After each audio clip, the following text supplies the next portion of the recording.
Existe uma janela de tempo entre começar a experimentar a raiva e efetivamente atuar em cima dela. Essa janela de tempo pode chegar até 3 segundos. E por mais que 3 segundos passe muito rápido, se você souber o que fazer nesse espaço de tempo, a sua vida muda. A sua vida das pessoas que estão à sua volta, mas a sua vida muda completamente. Mas o que será que acontece nesse pequeno intervalo? É isso que a gente vai falar hoje. Eu sou Tomás Way e a gente precisa entender que raiva não é algo ruim, é algo que muitas vezes a gente aprende na sociedade que é recriminável. Imagina só uma pessoa sentir raiva, né? Ela teria que ser um robô para não sentir raiva em momento algum. Sentir raiva é humano, é natural. Agora, o que é que eu tenho que separar? O que é uma raiva saudável de uma raiva que é desmedida, descontrolada, doentia. A gente precisa conversar sobre isso. E uma coisa que você pode estar pensando agora, ou pense a respeito de raiva, é que ela está muito vinculada à personalidade, ao DNA, ao código genético e à força de vontade da pessoa. Mas não necessariamente, na verdade, essas coisas podem influenciar, mas existem muitas outras coisas que a gente precisa considerar, senão a gente faz uma análise muito superficial desse tema tão importante que é gestão emocional e mais especificamente aqui, raiva. Se eu dissesse, você precisa controlar a sua raiva, talvez você ficasse com mais raiva, porque controle das emoções não é a solução. Gestão das emoções, aí sim. Olha só, imagina o seguinte, você já viveu isso provavelmente. Você está numa reunião ou você está numa conversa, alguém faz um comentário, um chefe seu faz um comentário, não necessariamente uma crítica, mas faz um comentário que desperta a raiva em você, em algum grau. O que é essa raiva? É um instinto de sobrevivência. Algo que você ouviu pareceu um ataque, ou era mesmo um ataque, e você ativou esse modo de sobrevivência. Lá dentro do seu cérebro tem uma estrutura específica para isso, que é a amígdala cerebral. São 2 amígdalas cerebrais. Eu tenho um vídeo aqui no canal, inclusive, sobre a amígdala cerebral. Mas ela ativou, ela disparou lá e a partir daí você entrou no modo sobrevivência. Isso é ruim? Bom, nesta situação do chefe é difícil de mensurar.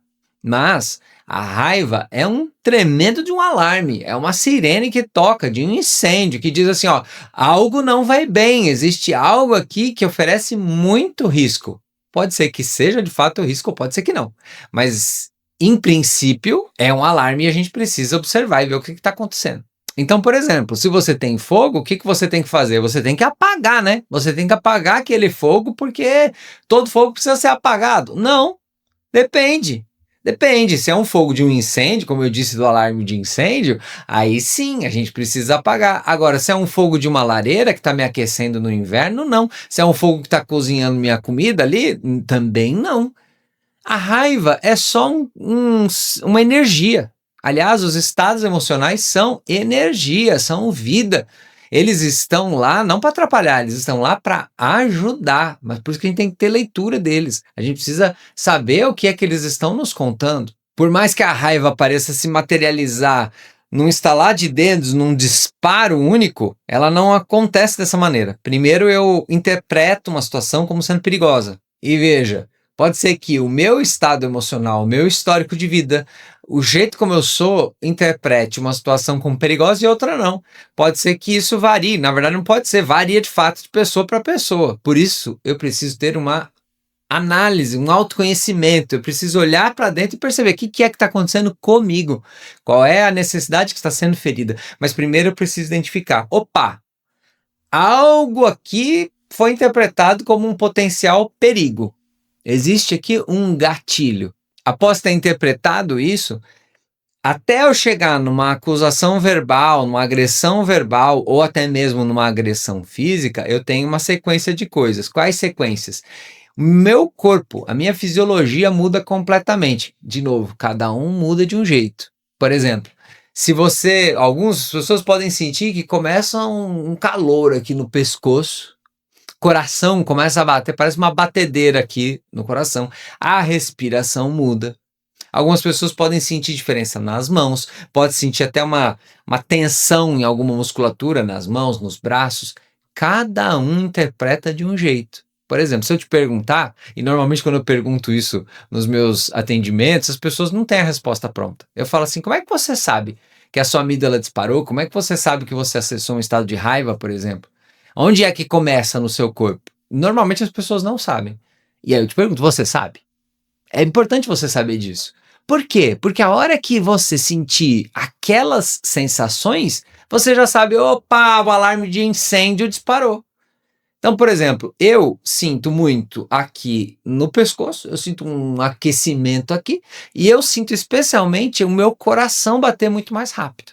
Então, se eu sinto que ele deu aquela acelerada, meio que do nada, mas nunca é do nada, né? Ele deu aquela acelerada, eu vou identificar, opa, por que ele acelerou? O que é que eu estou pensando aqui? Ou que gatilho que veio à minha mente que me fez pensar que aquilo era perigo, portanto, disparar a amígdala, disparar o coração e sentir essas sensações todas. Se você tiver essa consciência, você já pode acabar o vídeo aqui. Se você tiver essa consciência aqui, você já está muito acima da média de pessoas e de gestão de emoções. Mas eu tenho mais para te falar. É comum a gente dizer, mas é que ele me provocou, ela me provocou. Só que provocação só existe e só funciona se for interpretada como provocação. A gente sabe que o português não está certo, mas a gente sempre fala assim. A gente fala assim, o fulano me irrita. Não, não é ele que irrita, eu me irrito com ele. Mas é a mesma coisa. Não, não é. Em uma frase, na segunda frase, eu assumo que a irritação foi gerada dentro de mim. E aí eu preciso acessar a culpa por isso? Não, eu só preciso acessar que eu sou um ser humano, que eu tenho minhas necessidades e que aquela situação disparou em mim um modo de sobrevivência e, portanto, eu fiquei irritado. Então, é super importante trocar essas expressões. Troca essa expressão de, o fulano me irritou, ele me provocou. Não, eu me sinto irritado, eu me sinto provocado. Por quê? Porque eu tenho necessidades internas. Você não precisa dizer isso para o outro, mas você pode dizer isso para você mesmo. Porque no fim das contas, não é o outro que vai resolver minha vida. Se o outro vai continuar me provocando, ou se ele vai continuar tendo aquelas atitudes, eu vou ficar à mercê dele. Aliás, muito provavelmente ele vai continuar, especialmente se dá o resultado que ele quer, que é me deixar irritado e de me provocar. Vamos pegar um outro exemplo. Imagina que você marcou um compromisso, marcou um almoço com alguém, essa pessoa ou atrasa ou simplesmente não aparece. Tempos depois, ela fala, esqueci, me desculpe. Você fica irritado, você fala, mas que desrespeito. Porque eu estou sendo desconsiderado nessa história toda. Isso é uma falta de consideração da pessoa fazer uma coisa desse tipo. Onde já se viu isso? Eu te pergunto, é justo você falar isso? É justo. Você foi, de fato, abandonado ali no restaurante, no compromisso. Agora, vai resolver? Não resolve. Porque o dedo apontado para o outro, ele raramente traz solução. Normalmente ele traz confusão. Apontei o dedo para o outro e disse, você me desprezou, você não olha para mim.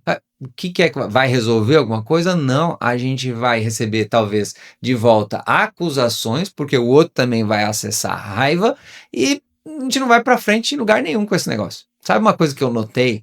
Muitos casais acabam entrando num lugar de raiva ou de troca de acusações e depois não resolvem isso efetivamente. Então eles brigam, eles discutem, eles se atacam, aí eles viram um para um lado, outro para o outro, não se falam, ficam às vezes horas, dias às vezes, sem se falar. Passados alguns dias, os ânimos se acalmam, porque quando a gente está com raiva, a gente não age com raciocínio, a gente não age com lógica. Quando a gente está com raiva, a gente age com base nos nossos instintos mais primitivos de sobrevivência. E nesse lugar a gente faz coisas que depois a gente vai se arrepender. Então, se você está acessando raiva, já no início você tem que parar e pensar, opa, grandes chances de eu me arrepender das ações que eu vou tomar a partir daqui. Então deixa eu tomar cuidado com as ações que eu vou tomar. Mas eu estava te falando dos casais. Existem casais que aí brigam, vão cada um para um lado, não se falam mais, dormem um virado para o lado e outro virado para o outro lado. Aí passam uns dias, esses ânimos se acalmam. E aí eu volto e pergunto muitas vezes, e aí? Como é que tá aquela questão? Não, melhorou. A gente passou uns dias, ficou uns dias sem se falar, e a gente voltou a se falar, e agora a gente nem quer voltar no assunto. Porque agora a gente está bem, a gente nem voltou a falar sobre aquele assunto. Só que, eu pergunto, resolveu alguma coisa? Qual é a chance de você voltar a ter o problema que você teve? Enorme. Praticamente certeza. Aqui agora a questão é saber quanto tempo vai levar. Por quê? Porque nunca chegou o momento da conversa real, em que a gente vai conversar sobre as necessidades. Por quê? Porque a gente não quer conversar? Não, porque a gente nem sabe conversar. Então esse vídeo não é sobre isso, mas já mantém o alerta de converse sobre as questões para buscar a solução. Apontar o dedo para o outro, o julgamento, você me desrespeitou, mas que falta de compromisso, que displicência, não está trazendo para a solução. Não está trazendo para a solução e está trazendo mais problemas sobre a sua vida e provavelmente sobre a vida do outro. Um outro sinal de que você não está interpretando a raiva do jeito mais saudável é quando você olha para ela e interpreta a situação como se ela fosse exatamente do jeito que você está descrevendo. Então você diz assim: ah, meu chefe não gosta de mim. Por isso que aquele dia ele agiu daquela maneira. Por isso que naquele dia ele não nem perguntou a minha opinião, porque ele não gosta de mim. Ok, pode ser que a crítica daquele dia, pode ser que a ação daquele dia fosse porque ele não gosta de você. Mas é simplificar demais a coisa. Dizer, é porque ele não gosta de mim, como se só existisse duas possibilidades, dois lugares. Ou ele gosta de mim, ou ele não gosta de mim. Não tem a possibilidade dele gostar uma parte, não gostar a outra, gostar em umas situações, não gostar em outra. Não. Ou ele gosta, ou ele não gosta. E aí eu digo o quê? Ele não gosta de mim. Essa ideia binária do tudo ou nada é um problema para a nossa vida e para a nossa gestão emocional. E é problema também porque muitas vezes eu vou interpretar que aquela situação de crítica, ou que me trouxe problema e que disparou a minha amígdala, veio de uma causa que eu estou pontuando. Mas eu não estou lá dentro do outro, eu não sei. Por exemplo, não passa pela minha cabeça que ele esteja vivendo um problema lá na casa dele. Que ele, de repente, tem alguém que está devendo um dinheiro muito grande para ele, que ele acabou de descobrir que tem um diagnóstico de uma doença na família. Ele não tem essa possibilidade. Quando está na reunião, só existe uma única possibilidade. Ele não gosta de mim. É isso. Mas como é que você sabe disso? Não, eu sei, eu conheço ele, já faz tempo já, ele não gosta de mim. Percebe? Como que a gente arruma problema para nossa cabeça porque a gente interpreta as coisas de uma forma muito superficial. Pode até ser que tua interpretação tá certa, mas você nunca vai saber, porque você não conhece a vida toda do outro, você não está lá dentro para entender exatamente o momento onde ele está. Então, você pode partir da premissa. Ele pode ter tido a intenção de te prejudicar? Pode. E aí veio a raiva? Pode. Mas pode ser que a intenção dele também não fosse despertar raiva, também não fosse prejudicar. Via de regra, o que as pessoas querem é sobreviver. E via de regra, o que está despertando raiva na gente tem relação com as minhas limitações, com os lugares que me acionam internamente e tem a ver com os lugares que estão sendo acionados lá dentro do outro também. Quando ele vem e começa a me agredir, por exemplo, verbalmente, ele não está me agredindo só por esporte, por hobby. Não, ele está me agredindo porque provavelmente dentro dele existem questões pendentes, questões não resolvidas, ou questões que ele nem consciência não tem. Então, não dá para a gente simplificar tanto assim a raiva e associar ela toda à minha pessoa e dizer que foi por causa daquele único evento, naquele único contexto. E assim, eu não preciso explicar para você os malefícios da raiva, os prejuízos que você tem, mas só para a gente não passar batido nesse ponto, repara uma coisa, a raiva não fica presa numa caixinha.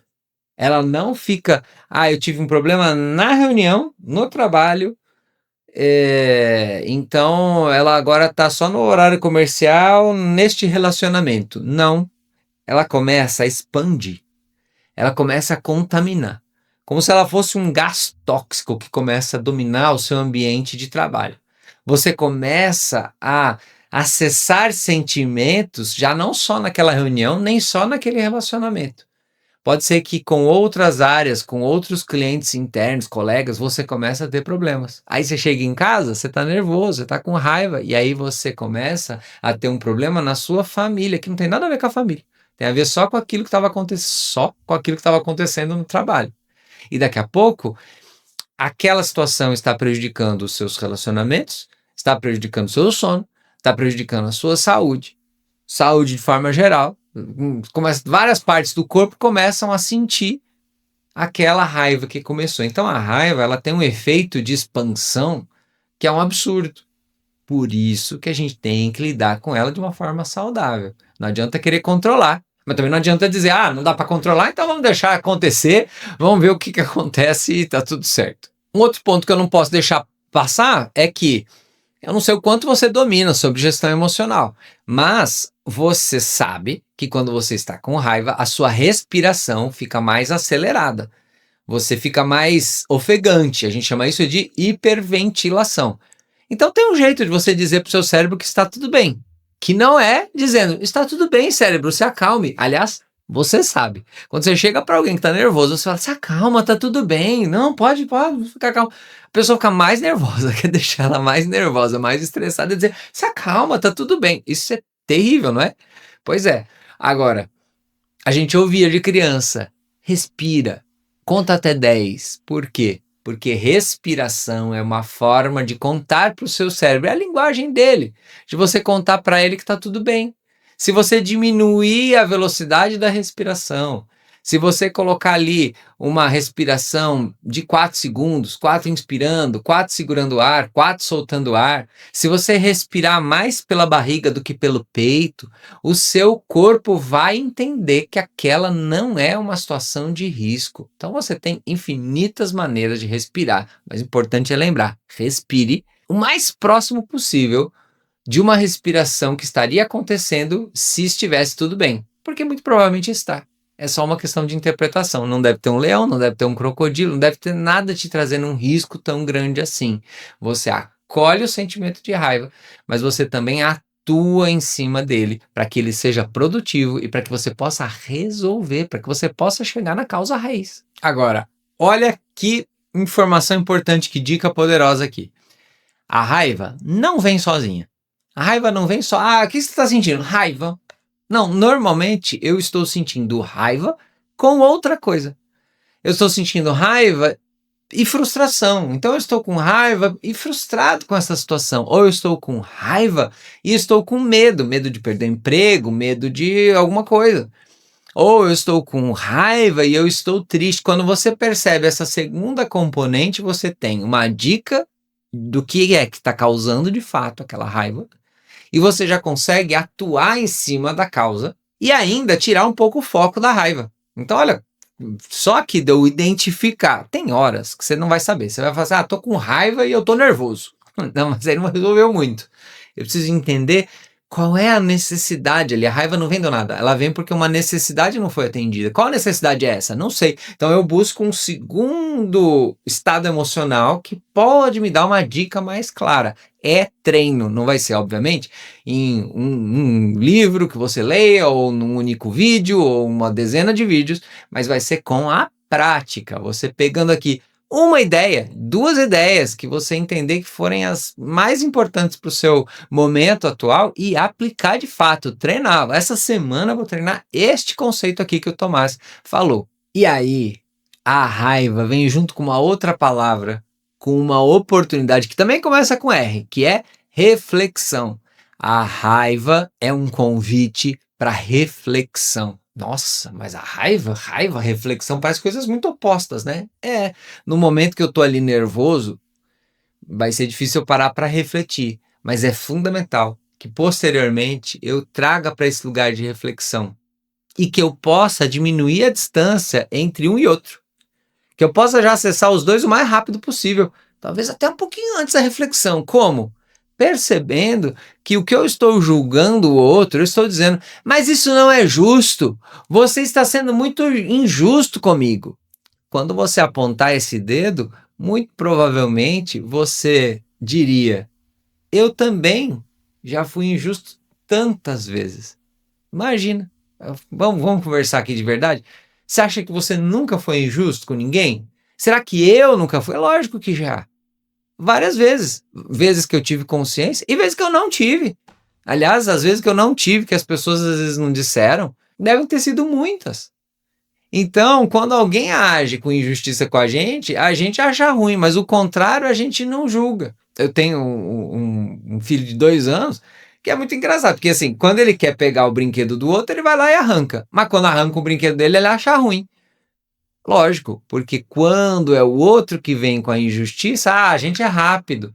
Mas e se a gente trouxer para esse lugar de reflexão? Quando eu acesso esse lugar, que eu estou chamando aqui de reflexão, eu acalmo o meu ser e eu me levo esse meu ser para um lugar em que o meu ego está mais calmo, um lugar em que eu respiro com mais calma, um lugar que eu estou mais conectado com quem eu sou, com a minha transformação e com a pessoa que eu estou me tornando. Olha como aqui já é um lugar completamente diferente. É fundamental que a gente passe pela vida compreendendo como é importante que a gente desenvolva habilidades de gestão emocional.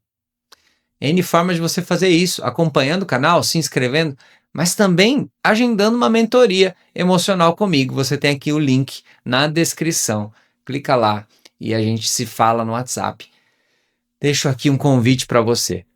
Se você acessa dificuldades e raiva, especialmente no relacionamento conjugal, eu vou te deixar um vídeo aqui que vai te ajudar muito a identificar perguntas, a identificar um estado mental para você poder trabalhar de uma forma mais produtiva no relacionamento e na construção de uma relação de parceria. Eu te vejo lá. Um grande beijo, grande abraço. Tchau, tchau.